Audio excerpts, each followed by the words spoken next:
Okay, habang ina-arrange ang mga chairs dito sa center, gusto ko i-acknowledge ang mga nasa online. Si Jean Estrabon, si Grace Rocha, si Caleb, si Cha, and of course si Josh nandyan, si Daddy Dan, si Ate Ga, Ate Eden, si Ate G, okay, si Coronel family, si JR, and most probably nandiyan si Rovi, si Jamaica at si Joms, Ate Juliet, si Ate Lani, si Ate Marilu Bongat, si Nico, Ate Salome, at si Sev. Okay, so sa mga nandito, thank you rin sa inyong pagpunta. At bukas po ay 4th at the next night ay 5th and last day natin. I would highly suggest po na yeah. Hindi, 4th, nga. Ano mali ba? Ang sabi ko, the 4th and then the next night ay 5th. Okay. I was clear. Okay. So, I would highly suggest po na tayo ay pumunta talaga dito, especially sa mga kayang-kaya. Konting sacrifice po mga kapatid. Hindi para sabihin lang na, okay, nandito tayo at sinabi ko. Kundi yun, yung natin to really come and join. Yes, alam ko maraming reason, maraming dahilan, maraming mga valid reasons. Pero alam nyo, ang sacrifice ay minsan ay walang logic. Kung may logic man ay dahil mahal natin si Lord. So, unless na talaga sobrang layo mo. Alam niyo naman ako talaga imposible kayo makapunta rito. No? Pero sa mga kapatid, please come. Especially sa 4th and 5th night natin. Yung ating topic ngayon is highly related po sa ating pinag-uusapan at pinagdarasal na about the national breakthrough. And for sure, na mabanggit na ni Kathleen kanina, na talaga nakaka-burden yung bansa natin. There's full of idolatry, sexual immorality, hindi na wala ng shame sa paligid. Ang mga kasalanan ay depende na sa'yo kung kasalanan niya din. Sa akin, hindi. Nawala na yung absolute truth. Ang mga kabataan ay anything goes na rin for the sake na waguluhin ang parents. At yung technology na supposed to be ay maglalapit sa mga pamilya ay naglalayo sa mga pamilya. Mga absentee parents na problema, at iba pang mga bagay-bagay, and ang dami na. And sabi ko nga kay Lord, sabi ko, Lord, wag naman ako maging masyadong personal sa gobyerno ngayong gabi na to. Pero hindi lang gobyerno, kundi bansa. And habang kausap ko ang Panginoon, sabi ko, nga no, ako rin pala may kakulangan sa bansa. Hindi ako ganun kadalas mag-pray para sa bansa. Okay? Tatawarin ako ni Lord doon. Hindi ko feel minsan na ipag-pray ang bansa. Alam ko bakit? Parang,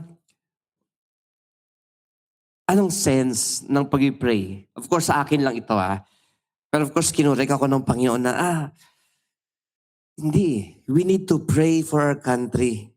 Pero aaminin ko sa inyo, simula nung mga pangyayari ng mga masyadong apektado ng government, nabawasan yung prayer ko sa government. Pero this week, ay ni-remind ako ng Panginoon na hindi yung feelings ko ang mag-drive para yung bansa ay hindi ko ipag-pray.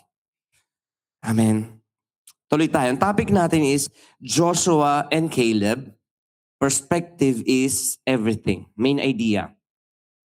Perspective is everything, and the best way to see every knowledge, every person, and every situation is through the eyes of God. Kumbaga, perspective is everything. Kailangan makita natin yung sitwasyon, tao, kaalaman, anything sa eyes ng Panginoon. Amen ba? At minsan tayo mga Christians ay masyadong legalistic na parang, ay, hindi kayo ganito, buti pa ako. Di ba? Buti pa ako mas marunong mag-pray kaysa sa mga tao dyan sa labas. Buti pa ako. At lahat tayo ay guilty one way or the other dyan. Amen ba? Amen po ba? At pag tayo ang judge and executioner, parang lahat ay parang mawala ng karapatan sa langit, ano? At may mga times na ganun tayo. Now, sa Numbers chapter 13 verse 25 to 33, ay hindi natin babasahin, mahaba yung passage na yan. Basta sa story na yan, yung mga Israelites na after 40 days na nag-spy sa Canaan, bro, ay bumalik at nag-report kay Moses. At si Moses at ang bayan ay nakinig. 10 sa kanila ay nagsabi na, o lahat sila nagsabi na, ang ganda ng bansa, flowing with milk and honey. Ang lalaki ng mga grapes. Ito, may sample pa nga kami, oh. Okay? Ang ganda ng bansa na ipinangako ng Diyos sa atin. And then, yung 10 ay nagsalita negatively. Pero hindi natin ito kaya. Ang lalaki nila, mukha tayong tipaklong sa harapan nila. Sumagot si Caleb una, sabi, hindi, salakayin natin, kain natin sila. Pero nagsalita uli yung 10. Sabi na, nako, sobrang problema. Nandun yung mga Amalekites at nandun yung lahi ni Anak. Okay, yung Anak ay isang lahi na kung saan sila ay short for saying na sila yung mga Nephilim.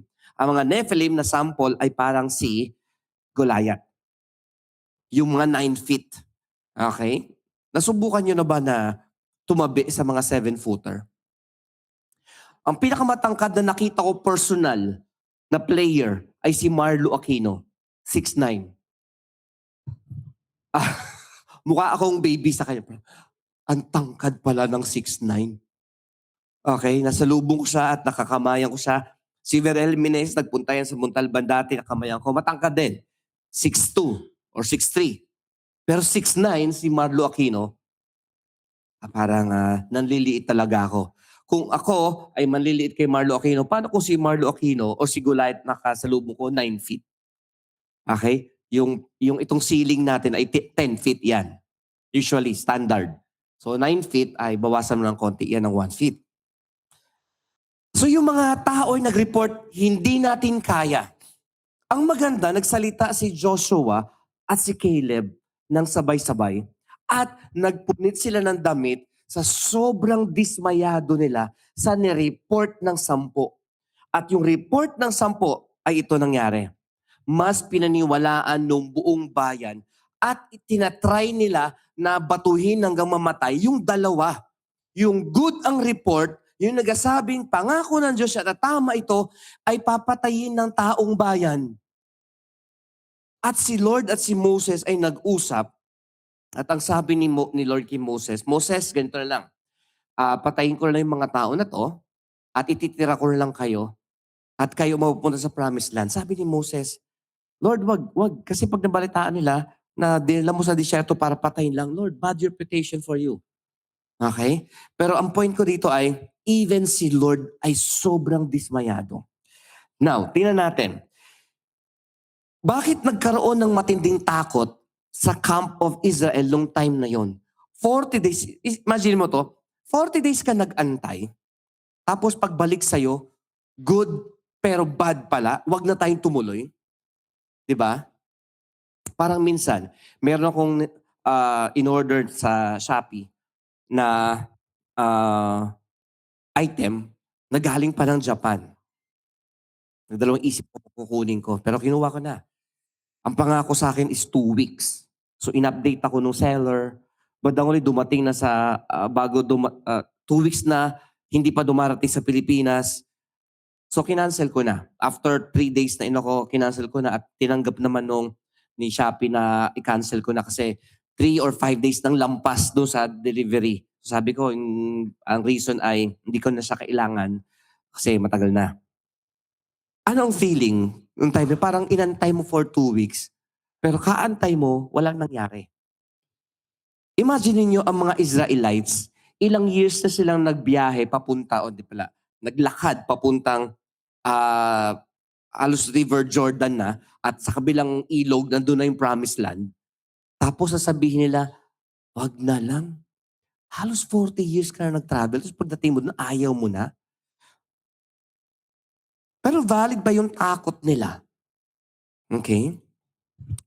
Para sa bansa natin, 'di ba? Parang maraming takot.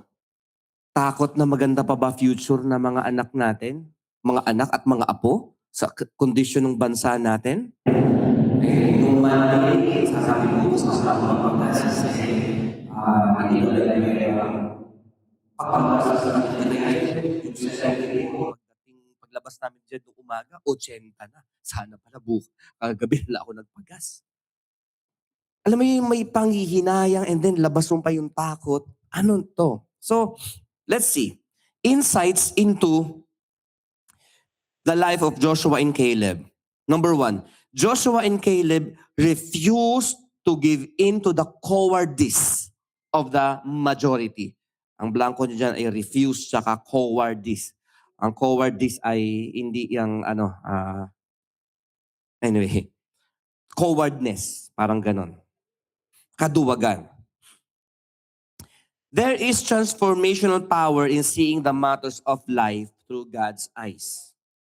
But there are dangers of neglecting God's calling, purpose, and identity for you because of fear and cowardness. Pero ang tawang word talaga dyan ay cowardice.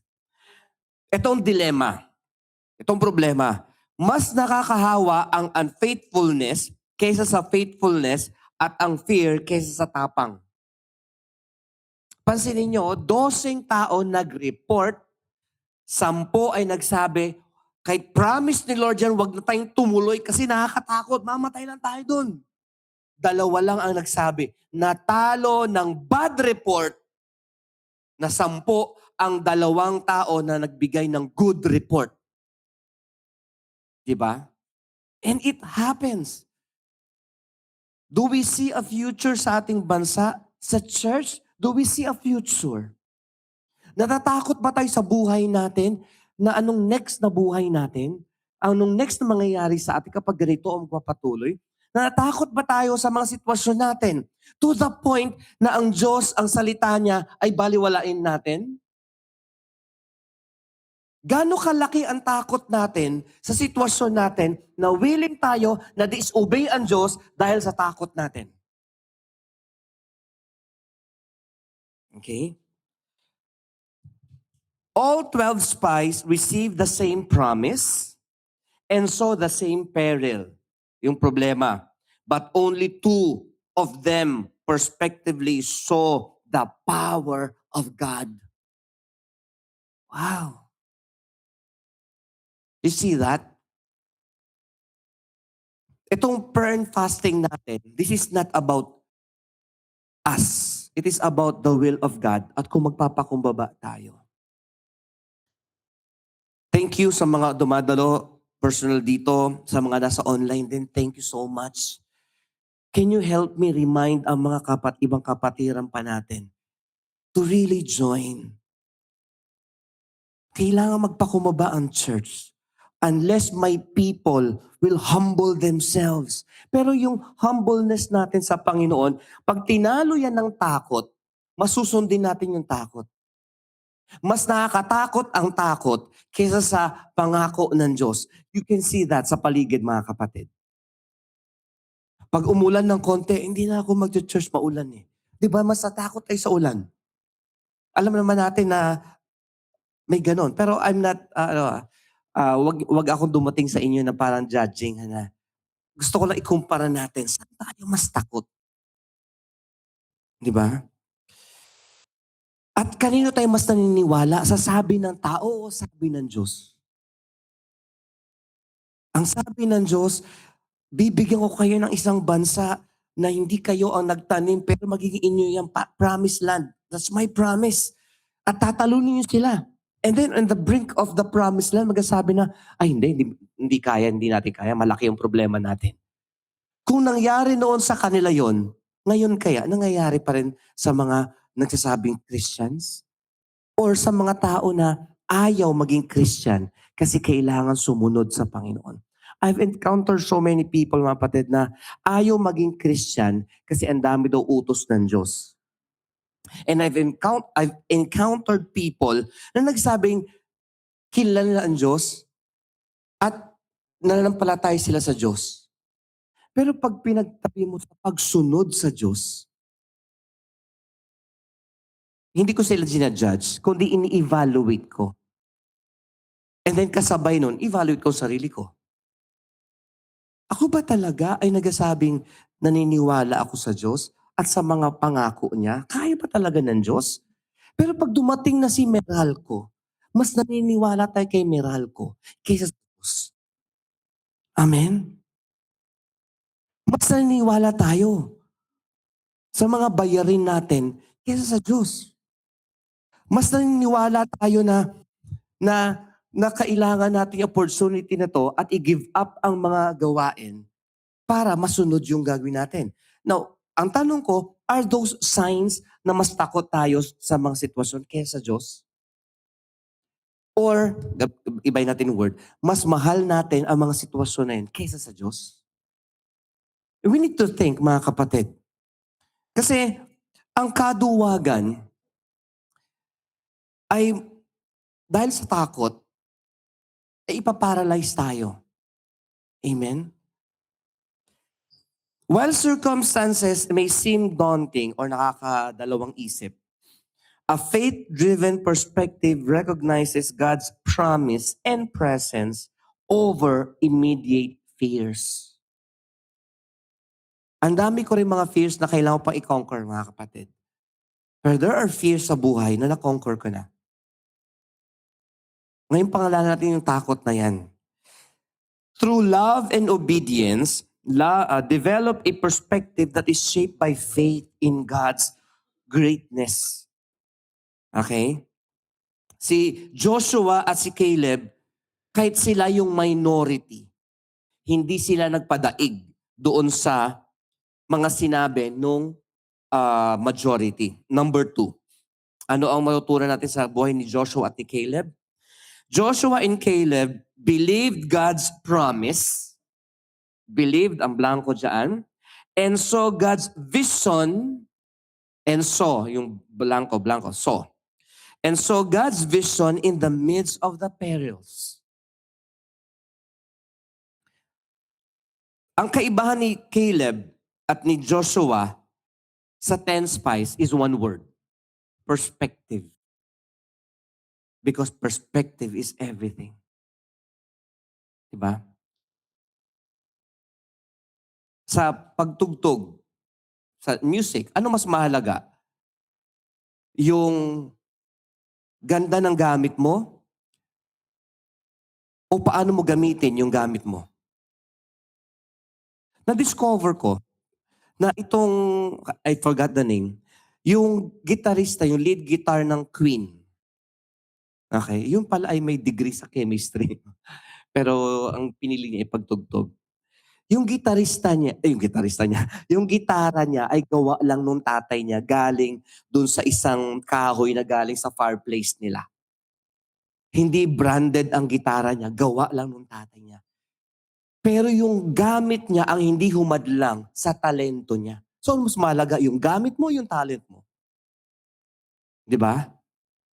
Yung mga nagluluto sa China noon, pagpapanoorin mo yung South Korea ng mga lumang pelikula o yung mga nakasetting sa lumang Korea, lumang South Korea, lumang China, low-tech ang mga gamit nila. Pero ba't sila nakapag-produce ng mga high-tech na mga pagkain? Sila nakapag-produce ng gunpowder? Sila nag-imbento ng salamin?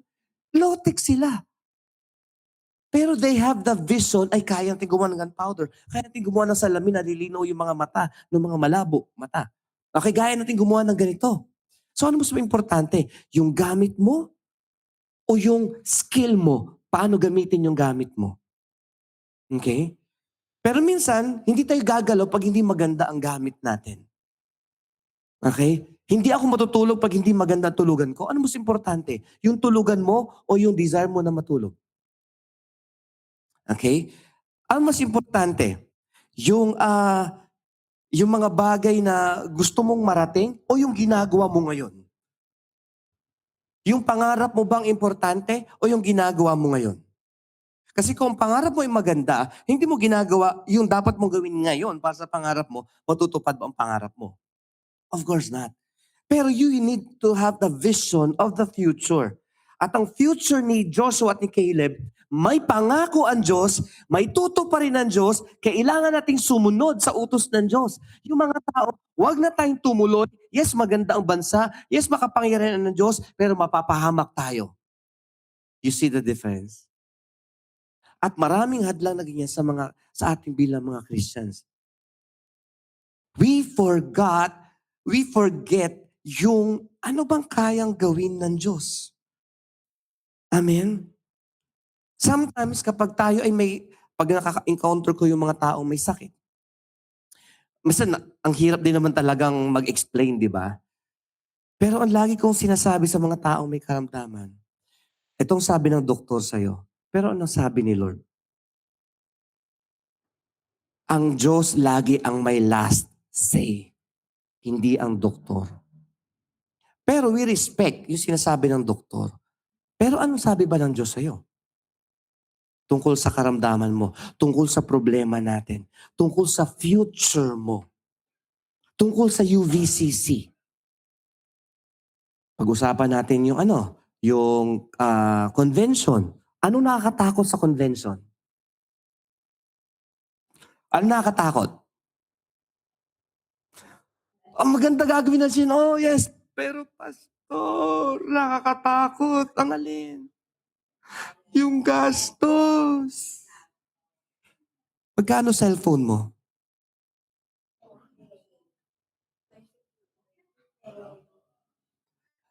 Okay. Di ba? Yung sa preaching ni Doc nung day one, yung si Joshua tuloy. Sino yung day one natin? Si Gideon.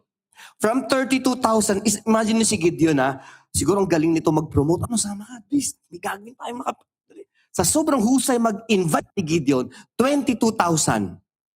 32,000 ang na-invite niya. Sabi ni Lord, ang dami. Rose, madami. Sabi mo na, tanungin mo sila, kung sino ang takot, umuwi na. Ilan na nabawas? Out of 32,000, ang natira ay 10,000. Ilan ang takot? 22,000 ang takot. You see, anong nagagawa ng fear kahit alam mo, kahit kilala mo ang Diyos? Kahit alam mo ang salita niya, pag pinasok ka ng takot at in-entertain mo ang takot, I tell you, bagsak ka na agad. Panalo na ang diablo. Kaya yung tanong ni Lord, okay, magtanong ka muna. Piliin natin, Joshua tuloy. Gideon, piliin natin. Kung sino ang takot, sige, uwi na. Walang pipilitin. Okay? Ganon din kaya mangyayari sa convention.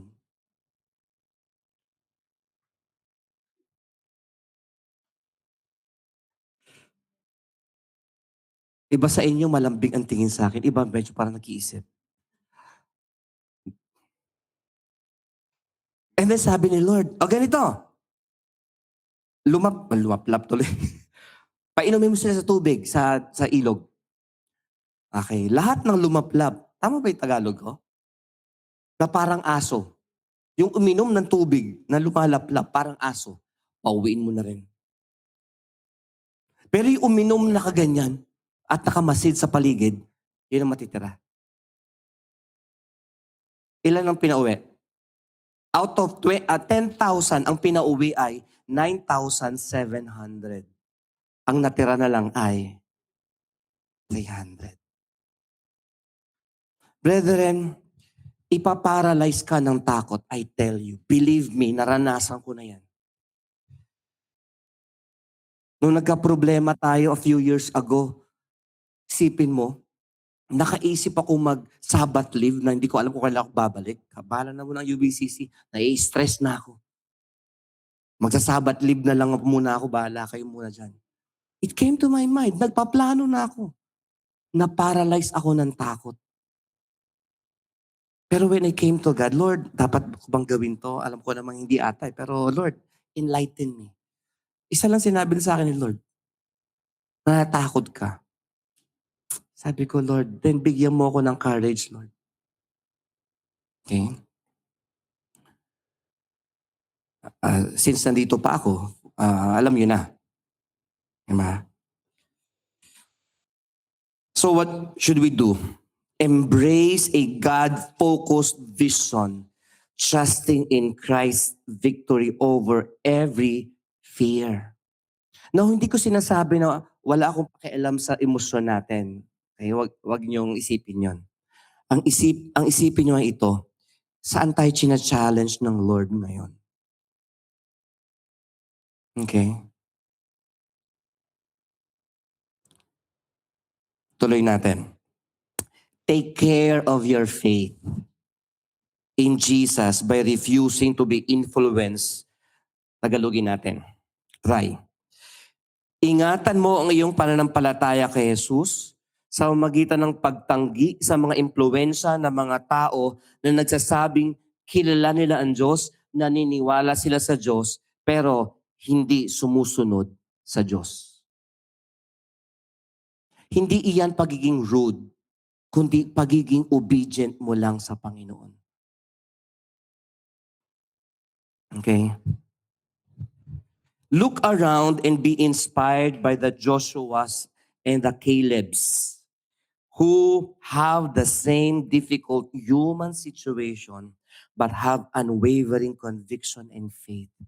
Huwag nating i-give up ang family natin. Huwag nating i-give up ang bansa natin. As you can see, mga kapatid, yung ginawa ni Lord, si Caleb at si Joshua, sila din ang sinuportahan ng Diyos. At basahin niyo yung story, mga kapatid. Bagamat medyo brutal talaga si Lord sa pagkakataon na to. Pero huwag natin pag-usapan yon.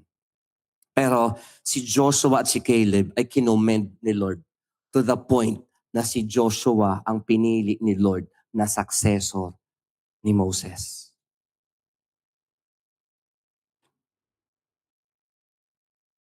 In conclusion, if we know and believe that God is greater than any fear or giant we may face, we allow ourselves to see the obstacles in life through God's eyes and we approach challenges with faith and confidence.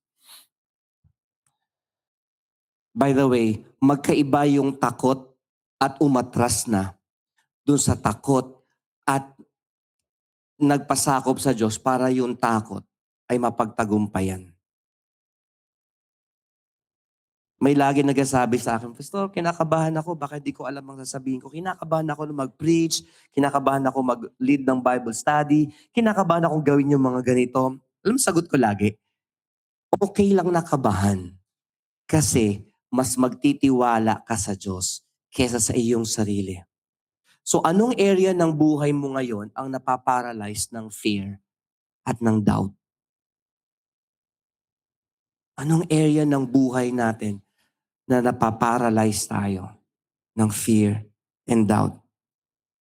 Believers need a shift of focus from their fear, cowardice, and from difficult circumstances. In contrast, to believe in God's promises and power, we have a choice to look at the life challenges through God's perspective. Okay?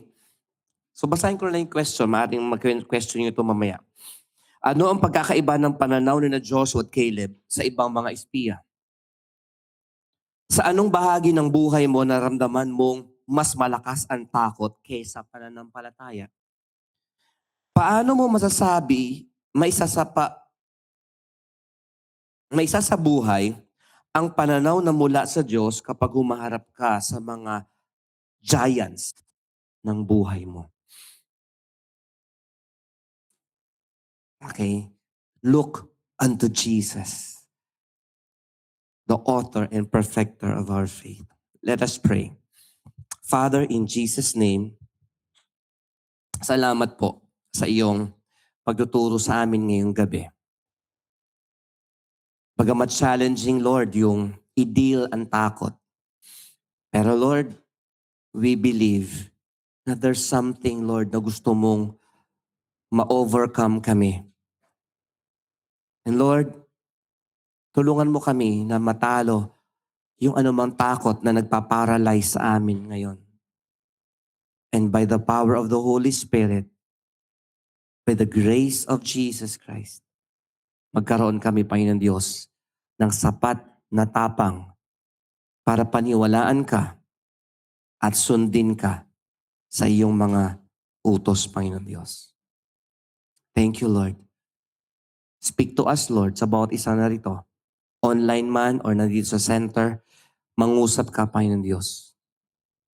And truly, Lord, siyasatin mo kami at patuloy kami na magkaroon, Lord God, ng pagkakataon na ikaw ay sundin at mahalin. And Lord, anumang takot na sa puso po namin ngayon, ikaw, Lord God, ang magturo sa amin at mag-remind sa amin ng iyong pangako. And with that, Lord, we receive breakthroughs sa family, personal, at even, Lord, sa bansa pong ito. Thank you so much, Lord. In Jesus' name we say, Amen. Amen.